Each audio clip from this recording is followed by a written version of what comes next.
Sa simple pagtulong mo, mayroong buhay na naisasalba, mayroong pamilyang umaangat. The Senate is now constituted. At ito ang mismong Chinese Coast Guard na napakinggan ni PBBM. 6 na milyong balotang gagamitin. Sa A to Z, kumpleto tayo.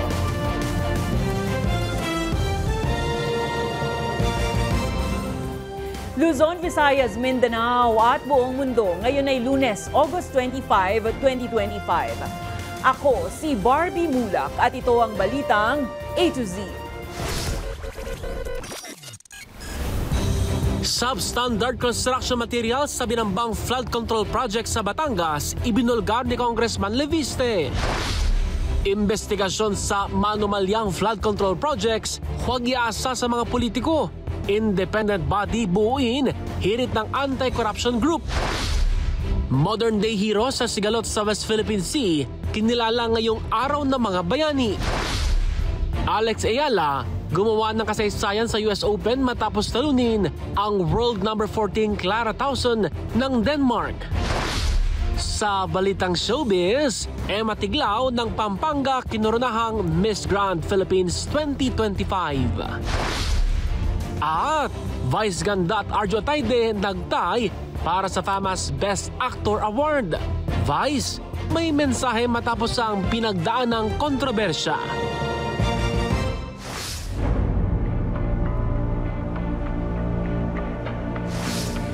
Magandang gabi, pambungad sa ating newscast. Ibinunyag ni Batangas sa 1st District Representative Leandro Legarda Leviste ang natuklasang substandard na materyales sa DPWH Flood Control Project sa Binambang River sa Balayan, Batangas. Ito ang investigasyon ni Leviste na nais ipatigil ng isang DPWH District Engineer nang tangkain umanong suhulan ng milyong-milyong piso ang kongresista nitong weekend. Narito ang ating balitang A to Z. The case that should be being discussed is more than just an incident with one official of DPWH. Nananawagan ng komprehensibong audit si Batangas 1st District Representative Leandro Legarda Leviste sa mga naging proyekto ng Department of Public Works and Highways.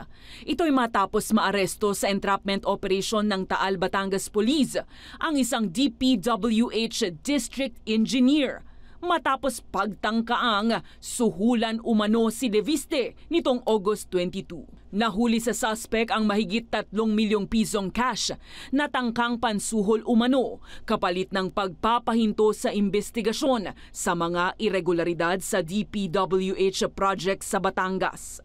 Inilantad ni Leviste ang natuklasang anomalya sa Binambang River Flood Control Project, partikular sa substandard na sheet piles na ibinaon. The public paid for 15 meters and only got 4 meters, which raises the question, in the 1 trillion pesos of flood control projects that we paid for, how much worth did we actually get? Ayon kay Leviste, sinilip ng kanyang opisina ang naturang proyekto matapos itong masira ng nagdaang bagyong Christine. Agad namang kinondena ni Public Works Secretary Manuel Bonoan ang alegasyon ng korupsyon at sinabing maglalabas na ng preventive suspension order laban sa DPWH official. I will not tolerate such kind of an attitude of any district engineer. Pero bukod sa DPWH engineer, paniwala ni Senator Panfilo Lacson, may mas malaki pang tao sa likod ng issue. Dahilan kung bakit nag-aalala si Lacson at ang kapwa senador at ina ni Leviste na si Loren Legarda sa seguridad ng first-time congressman. Parang yung sindikato, yun ang mismong district engineering office. So sila na yung nagpe-pedal ng mga projects sa mga suking contractors. Pero somebody, yung tinatawag nating funder o yung sponsor ng insertion, yun ang nagmamanipulate.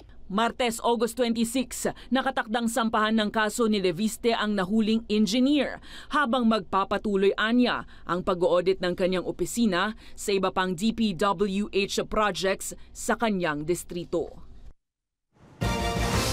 Humihirit ang isang anti-corruption group na bumuo ng Independent Commission para mag-imbestiga sa maanumalyang flood control projects at huwag itong ipaubaya sa mga politiko. Nais nilang unang isa lang sa investigasyon sina Senate President Francis Escudero at House Speaker Martin Romualdez. Ang balitang A to Z ni Ace Cruz.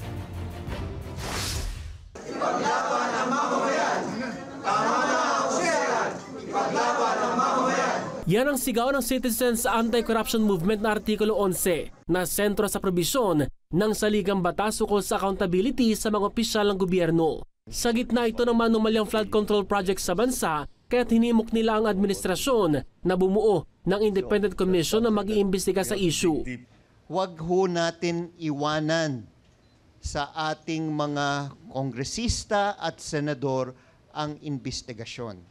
Malabuan nila kung mga mambabatas ang mag-iimbestiga dahil sa mga politiko rin ang sangkot sa anomalya. Dinastiyang politiko, trapo at elitistang gobyerno o politiko ang dahilan, ang punot dulo.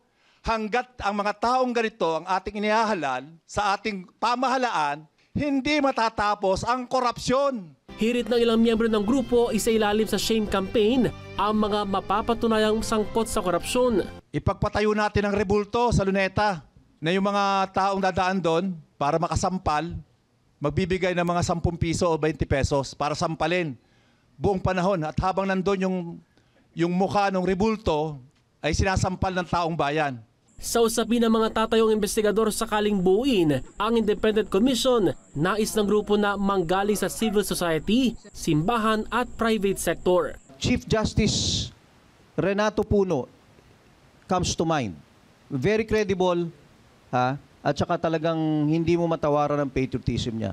Isama natin si Cielo Magno at saka si Heidi Mendoza. Yung mga dalawang yun, mga medyo expert sa numero. Pero dapat, ulitin ko lang, dapat may majority manggaling sa kinatawan ng sektor. Nauna nang sinabi ni Pangulong Ferdinand Marcos Jr. na Department of Economy, Planning and Development o DepDev ang mangunguna sa investigasyon sa flood control. Hirit na Artikulo 11, dapat unahin sa investigasyon ang liderato ng Kamara at Senado kaugnay sa manoy budget insertions ng iba't ibang proyekto. Para sa Balitang A to Z, Ace Cruz. Sumentro ang pahayag ni President Ferdinand Marcos Jr. ngayong National Heroes Day holiday sa pagkokondena ng korupsyon sa bansa. Ayon sa Pangulo, hindi lang sa pagpapalakas ng depensa mapapangalagaan ang kalayaan, kundi sa pakikipaglaban rin sa korupsyon at banta ng pang-aabuso ng makapangyarihan. Sa huli, ipinangako ni PBBM na hindi anya aabandonuhin ng kanyang administrasyon ang mga Pilipino at kanyang pananagutin ang mga korap sa bansa. Nais ni Senate President Pro Tempore Jinggoy Estrada na pangalanan ni Sara Diskaya ang mga kontak nito sa Department of Public Works and Highways na tumulong sa kanya para makakuha ng mga kontrata sa flood control projects ng gobyerno. Ayon kay Estrada, ito umano ang dahilan kung bakit 15 contractors lang ang may hawak ng malaking bahagdan sa mga flood control projects sa bansa. Kasama rin sa suspetsya niya na ang Commission on Audit na may koneksyon sa iligal na transaksyon. Nais rin ng mambabatas na ang DPWH kasabay ng COA ay humarap rin sa Senate Blue Ribbon Committee para sa isang investigasyon. Nakatakda naman ang pagbabalik ng pagdinig sa September 1 kung saan inaasahan ni Senator Estrada ang mga opisyal ng DPWH at mga contractor na hindi dumalo ay magpapakita na. Well, first of all, I will ask her, sino ba ang contact mo dyan sa DPWH?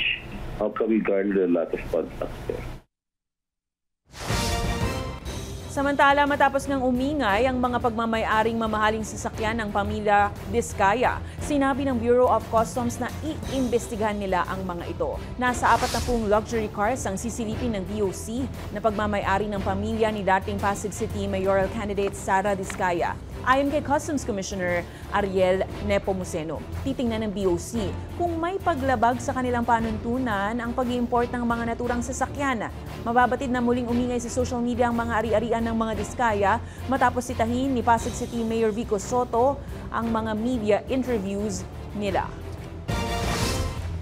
Naglabas ng pahayag ang opisina ni Samar Governor Shari Ann Tan kaugnay ng viral kuratsa video na pinuputakte ng batikos online.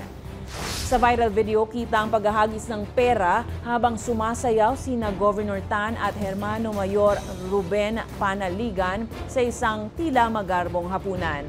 Pero paglilinaw ng gobernador, kuhang video sa Hermano Night ng Catbalogan Fiesta kung saan nagsasayaw nila sila ng tradisyonal na kuratsa dance. Tiniyak din ni Tan na ibinigay sa simbahan sa Catbalogan City ang lahat ng nalikom na pera para sa naturang pagtitipon.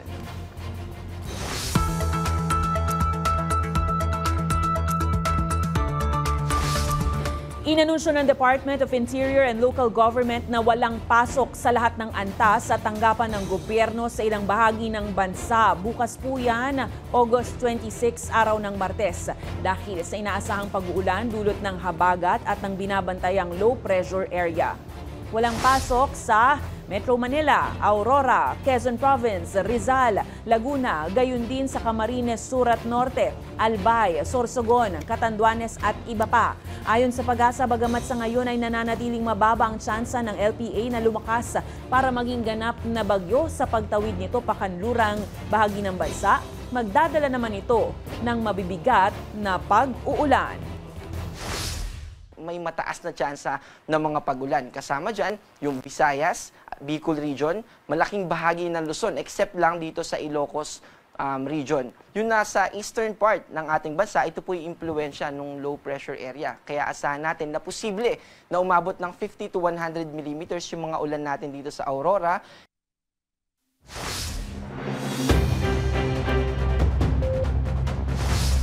Dagdag presyo ang sasalubong sa ating mga motorista bukas araw ng Martes. Sa abiso ng mga kumpanya ng langis, pinakamalaki ang iaakyat ng gasolina na nasa 70 centavos ang dagdag kada litro. 30 sentimos naman ang taas sa kada litro ng kerosene habang 50 sentimos ang taas sa bawat litro ng diesel. Bunsod ang bagong oil price hike ng pagbaba ng oil stock sa Estados Unidos dahil sa pagbuti ng refined demand at patuloy na hidwaan sa pagitan ng Iran at Israel. Kasabay ng paggunita ng National Heroes Day, nagkasa ang Public Employment Service Office ng mega job fair sa SM Manila na dinaluhan naman ng libo-libong job seeker. Alok dito ang mga trabaho para sa nurses, welders, construction workers, gayon din sa laborers, mga waiter, mga barista, warehouse supervisor at iba pa. At ayon sa PESO, ilan sa mga aplikante ay na-hire on the spot. Nasa namang sa susunod na mga araw ay magsasagawa muli ng job fairs ang pamahalaan.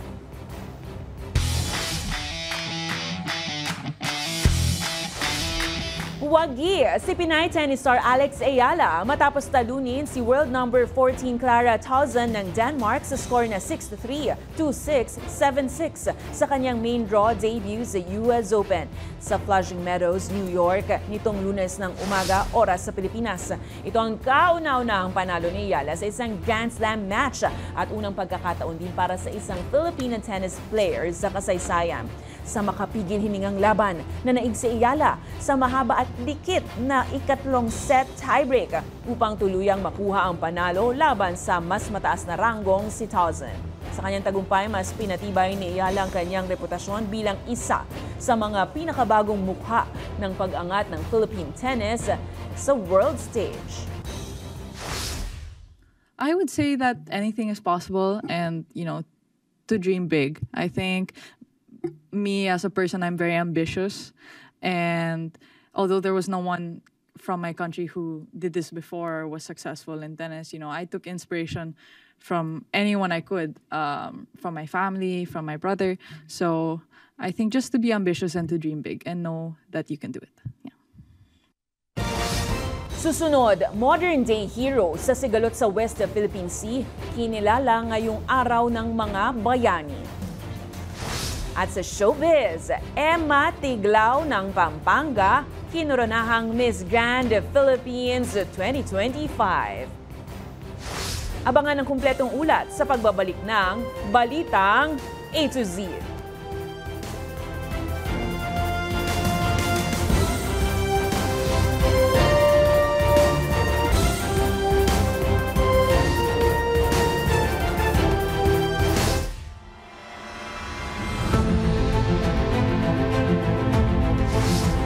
pagdiriwang ng National Heroes Day ngayong Lunes, August 25, nagprotesta sa harap ng Embahada ng China ang mga kabataan at miyembro ng Filipinos Do Not Yield Movement. Layo nitong kondinahin ang patuloy na pangaharas ng Chinese vessels sa mga mangingisda at barko ng Pilipinas sa West Philippine Sea. Sa kabila nito, mapayapang pagresolba sa issue pa rin ang kanilang sigaw. Ang balitang A to Z ni Naomi Almojano. Mula kinagat Jose Rizal, Andres Bonifacio, Tandang Sora, General Luna at iba pang mga bayani. Kinikilala rin niya yung araw ang modern day heroes na patuloy na naninindigan para sa kalayaan ng bansa. Gaya na lamang ng mga mangingisda at bantay dagat na araw-araw sinusuong ang banta ng pag-water cannon at dangerous maneuvers mula sa Chinese vessels sa West Philippine Sea. Pagsaludo po natin sa PCG sa ginagawa po nilang talagang paghigpit na pagbabantay din po sa bahuran ng Pilipinas. So saludo po kami. Kaya ngayong araw ng mga bayani, nagtungo sa Embahada ng China ang Filipinos Do Not Yield Movement para kondenahin ang patuloy na pambubuli ng China sa mga barko at mangingisda ng Pilipinas. Kamakailan nga lang nagkabanggaan ng dalawang Chinese ships matapos nitong subukang harangin at itaboy ang barko ng Philippine Coast Guard sa Panatag Shoal. Tigilan na po nila ang paninisi o ang pangbibintang sa mga Pilipino na tayo ang nanggigiit at tayo ang nambubuli sa kanila dahil kabaligtaran po ang kanilang ginagawa. Hindi natin pwedeng limitahan lang yung karapatan natin sa kung ano dapat ang binibigay sa atin o pinapakita sa atin ng ibang mga lahi. Sigaw pa nila, huwag magpadala sa pananakot ng China sa kabilaya ng pagdami ng Chinese forces sa Ayungin Shoal ayon sa tala ng Armed Forces of the Philippines. Tumitindig tayo na sa atin ng West Philippines, hindi tayo tatago, hindi tayo magkukubli, hindi tayo matatakot. Nagkaroon din ng maigsing programa kung saan binato ng nabubulok na kamatis ang mga imahe ng barko ng China na gawa sa karton. Pero gayunpaman, sa kabila ng panawagang manindigan at tumindig laban sa Chinese aggression sa WPS, mapayapang pagresolba pa rin ang hiling ng mga kabataan at hindi gulo o digmaan. Para sa Balitang A to Z, Naomi Almojano.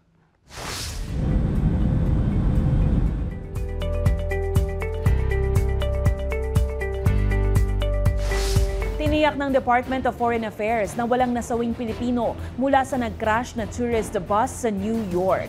Sa isang pahayag, sinabi ng Philippine Consulate General sa New York na may 3 Pinoy na nasugatan. Tiniyak naman ng Consulate Office ang pag-asiste sa mga kababayan. Na-discharge na rin ng mga ito sa ospital at pinayagan ng magbiyahe. August 22 nang mangyari ang aksidente matapos bumisita ang mga turista sa Niagara Falls. Samantala, agaw pansin ang isang hot air balloon sa UK nitong weekend, August 23. Paano ba naman kasi sa gitna ng kalsada sa isang residential area sa Bedford, UK, naglanding ang dambuhalang hot air balloon. Wala naman naitalang individual na nasaktan o natamaang bahay o sasakyan sa pambihirang emergency landing ng hot air balloon.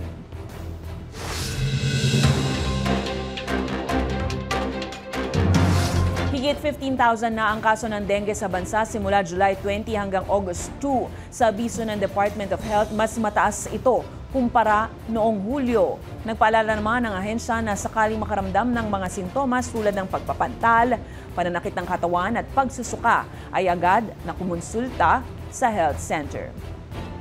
Samantala, tumaas rin ang kaso ng leptospirosis sa Quezon City mula Enero hanggang nitong Agosto. Ayon sa Quezon City Epidemiology and Surveillance Division, nakapagtala ang lungsod ng 15 na pagkasawi dahil sa leptospirosis. Nagpaalala ang ahensya na iwasan lumusong sa baha tuwing may sugat.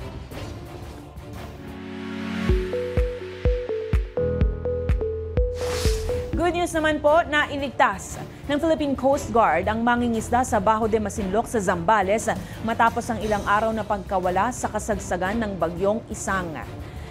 Noong August 22 pa, napaulat na nawawala ang 53-year-old na mangingisda nang mahiwalay sa mga kasamahan. Bunsod yan ng malakas na hangin at mataas na alon na dala ng bagyo. Nahanap ang at tinukoy na si Roberto Albior sa search and rescue operation ng PCG. Agaran din siyang binigyan ng atensyong medikal matapos ang ilang araw ng pagkawala.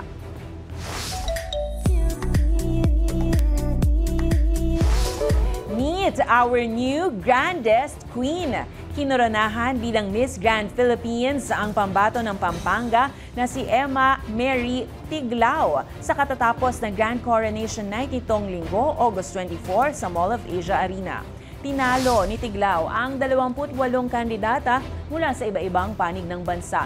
Si Emma na ang nakatakdang maging kinatawan ng Pilipinas sa Miss Grand International 2025. Nagaganapin sa October 18 sa MGI Hall, Bangkok, Thailand. Bukod sa corona at titulo, napanalunan din ni Emma ang ilang special awards sa pageant, kabilang na ang Best in Evening Gown at Best in Swimsuit. Wagi namang Miss Asia Pacific International Philippines si Anita Rose Gomez ng Zambales, habang Miss Reina Hispano-Americana Philippines si Francesca Beatriz McClelland mula sa Aklan. First runner-up naman si Margaret Britton ng Bicol Region. Samantala, naging emosyonal ang reigning or outgoing Miss Grand International na si CJ Opieza sa kanyang farewell walk at nagbigay ng mensahe ng pasasalamat sa lahat ng sumuporta sa kanyang laban. I still remember when I was given only 3 days to prepare for the international pageant. 3 days that felt like a ticking bomb. But behind those 3 days were years of hard work, heartbreak, and determination that led us here. That victory was not mine alone. And now, let me reintroduce myself, carrying this honor forever. I am Christine Julian Opieza, Miss Grand Philippines!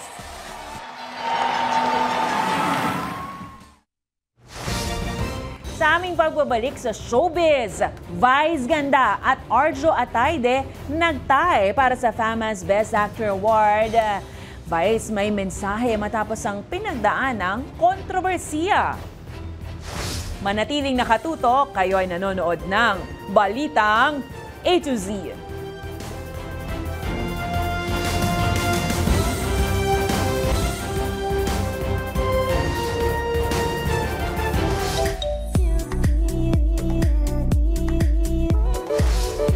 Tinawag ni Vice Ganda na malaking redemption ng kanyang FAMAS Best Actor win matapos ang pinagdaan ng kontrobersiya dahil sa isang joke sa kanyang concert kamakailan.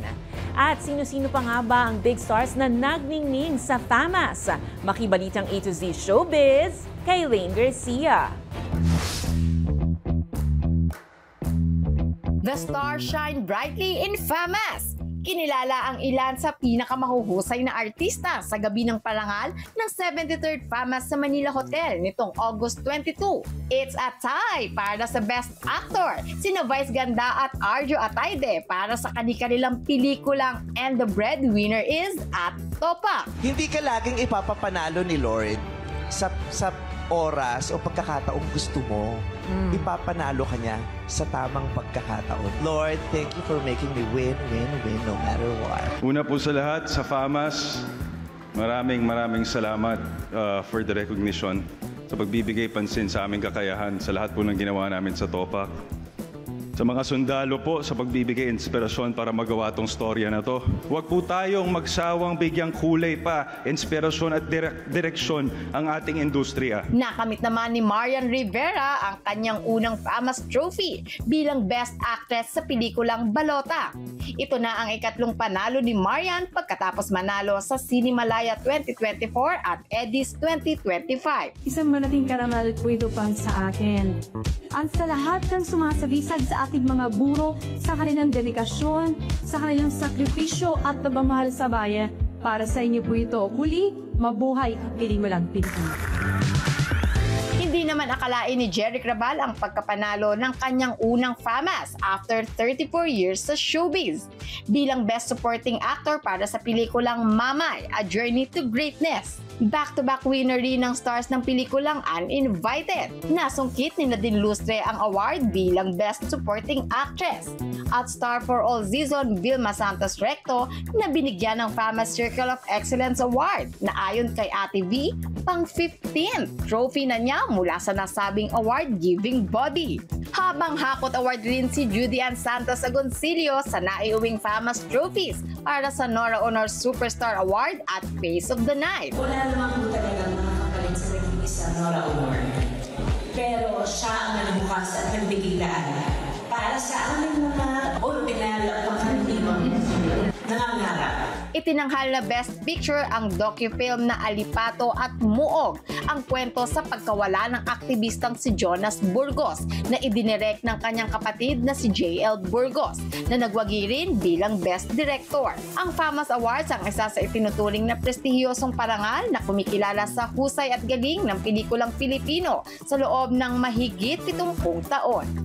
Para sa balitang A to Z Showbiz, Lane Garcia.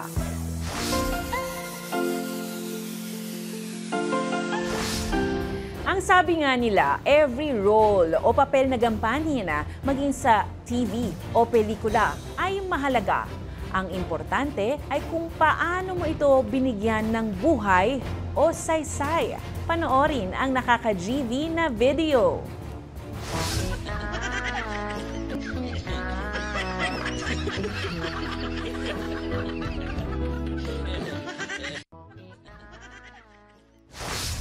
Mahalaga yon. Kung kayo po ay may kwentong kakaiba, mga kwento ng pag-ibig o storya ng inspirasyon at pag-asa, maaari itong ibahagi. Sumali sa ating Facebook group na Balitang A to Z.